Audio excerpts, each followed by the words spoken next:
Polisi menetapkan 30 tersangka aksi massa yang berujung tindakan anarkis di Papua. Sebelumnya Menko Polhukam Wiranto menyebut ada pihak yang mencoba mencari keuntungan dengan menunggangi demo di Papua. Tindakan anarkis aksi massa di Papua pada Kamis 29 Agustus 2019 berujung pada proses hukum. Karopenmas Divisi Humas Polri Brigjen Pol Dedi Prasetyo mengatakan polisi telah menetapkan 30 tersangka karena tindakan merusak, membakar bangunan serta menjarah sejumlah toko di Bumi Cendrawasih.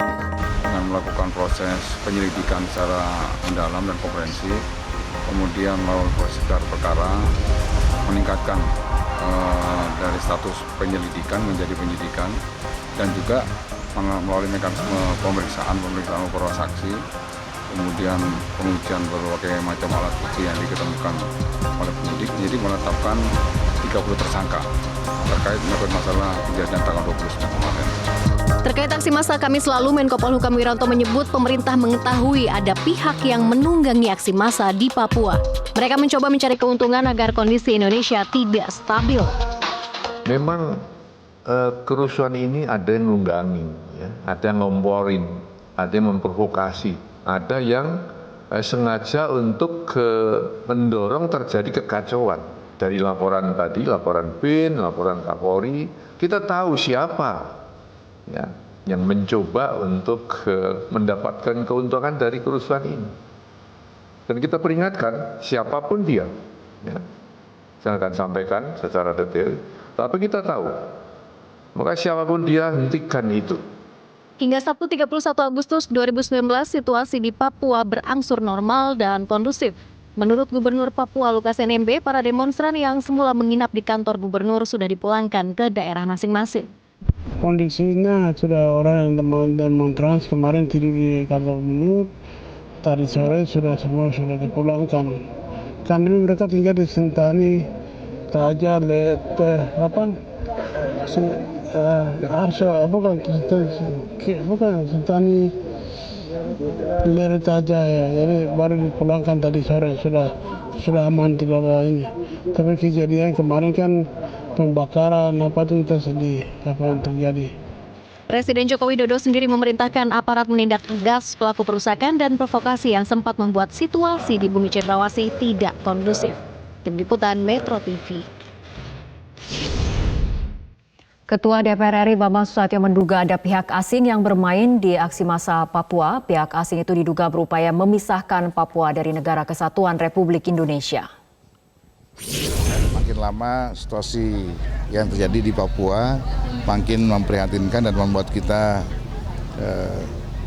harus menghimbau kepada semua pihak. Saya menghimbau kepada aparat keamanan TNI Polri untuk segera melakukan pemulihan situasi Papua, karena Papua merupakan bagian daripada Indonesia, dan kami di DPR juga melihat jangan sampai upaya-upaya yang saya duga ada penumpang gelap yaitu asing sedang bermain di sini, yang memang setiap tahun mereka bermain untuk menarik Papua dari Negara Kesatuan Republik Indonesia. Dan ini harus kita waspadai karena Papua merupakan bagian Indonesia dan menurut perjanjian New York bagian tak terpisahkan dari NKRI. Siapa saja tersangka tindakan anarkis pada aksi massa di Jayapura, Papua, dan apakah penetapan tersangka ini akan mengarah pada penunggang gelap aksi massa yang disebut pemerintah? Untuk membahasnya telah bergabung dari luar studio Karopenmas Divisi Humas Mabes Polri Brigjen Pol Dedi Prasetyo. Selamat malam Pak Dedi, kami meminta konfirmasinya kembali sebetulnya berapa jumlah tersangka yang telah ditetapkan yang terlibat dalam aksi massa di Jayapura, Papua? Ya, selamat malam Mbak Fitri. Assalamualaikum warahmatullahi wabarakatuh. Perlu saya sampaikan bahwa berdasarkan info yang saya dapat dari Polda Papua, saya sampaikan bahwa untuk jumlah tersangka yang berhasil diamankan dan tentunya ini masih dalam proses pemeriksaan. Di dalam kemungkinan juga nanti dalam proses pemeriksaan itu kalau misalnya ada fakta hukum terduga pelaku itu terbukti, nanti akan ditetapkan lagi sebagai tersangka. Dalam hal ini perlu saya sampaikan bahwa ada beberapa pelanggaran pidana yang dilakukan oleh para tersangka tersebut. Yang pertama adalah melakukan pengerusakan secara bersama-sama ya, pasal 170 KUHP. Di sini ada 17 orang yang sudah ditetapkan sebagai tersangka. Kemudian yang kedua, melakukan pencurian dengan kekerasan atau pasal 365 KUHP. Di sini ditetapkan 7 orang tersangka. Kemudian yang ketiga, kasus 187 KUHP, yaitu pembakaran dengan 1 tersangka. Kemudian yang keempat, penghasutan ya secara lisan di muka umum, pasal 160 KUHP, di situ ada 3 tersangka.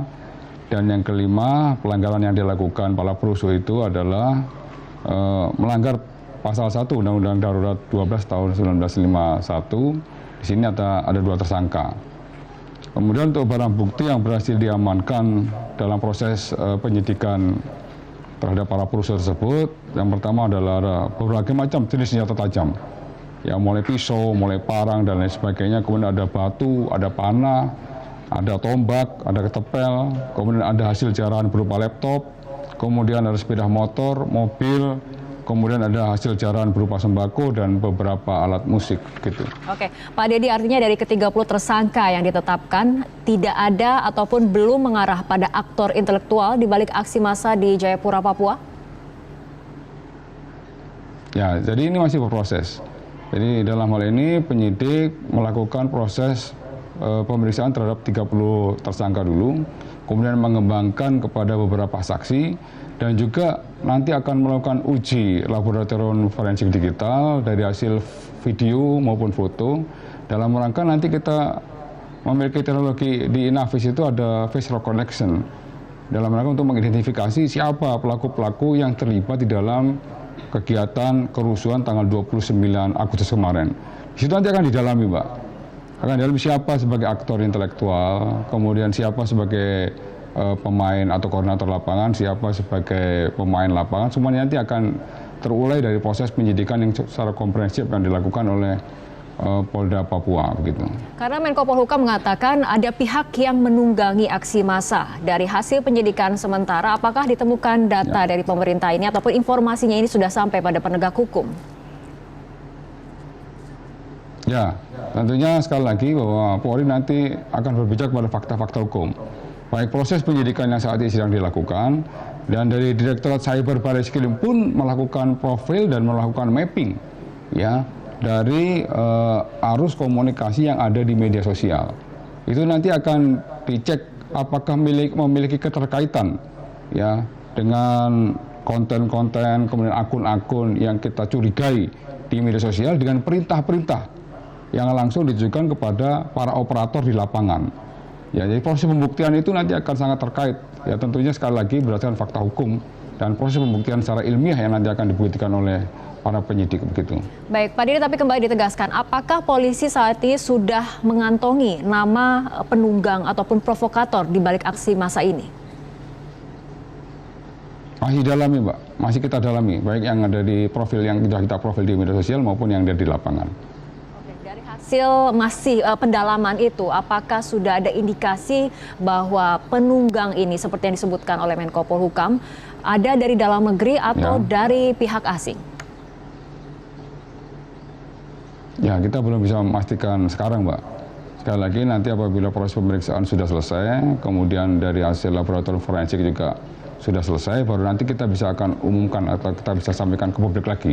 Yang jelas Polri akan fokus dan memiliki komitmen terhadap penegakan hukum. Dan kita tidak akan mentolerir terhadap para pelaku-pelaku perusuh yang sudah jelas sangat mengganggu keamanan dan merugikan semua pihak. Begitu, Mbak. Oke, Pak Dedi, selain soal aksi massa di Jayapura, Papua, ini bagaimana dengan kasus pengibaran bendera bintang kejora di depan istana?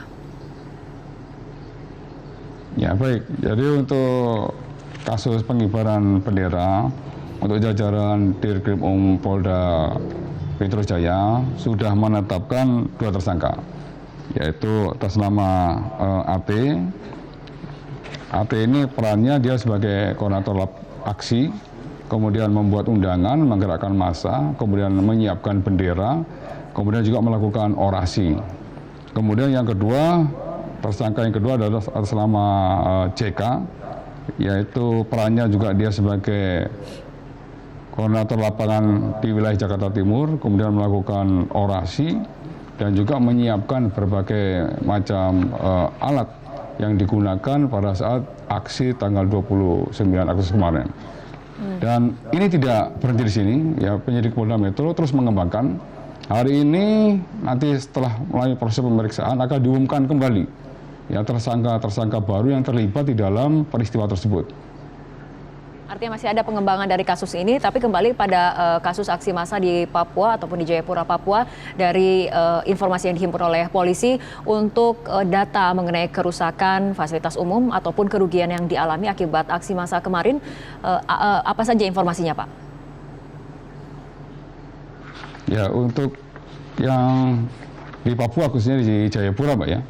Di Jayapura memang lagi kita audit bersama pemerintah daerah, ada beberapa fasilitas publik maupun properti yang dirusak oleh para pelaku perusuh, ya antara lain ada beberapa ruko, kemudian ada kantor Polsek Jayapura Selatan, kemudian ada kantor Majelis Rakyat Papua, ya kemudian ada beberapa bangunan dan rumah yang juga ikut terbakar, ya sebagai impact dari kerusuhan yang disengaja dilakukan oleh para perusuh yang memprovokasi massa untuk melakukan tindakan anarkis. Baik, terima kasih Brigjen Pol Dedi Prasetyo, Karopenmas Divisi Humas Mabes Polri telah bergabung bersama kami dalam Prime Time News untuk malam hari ini.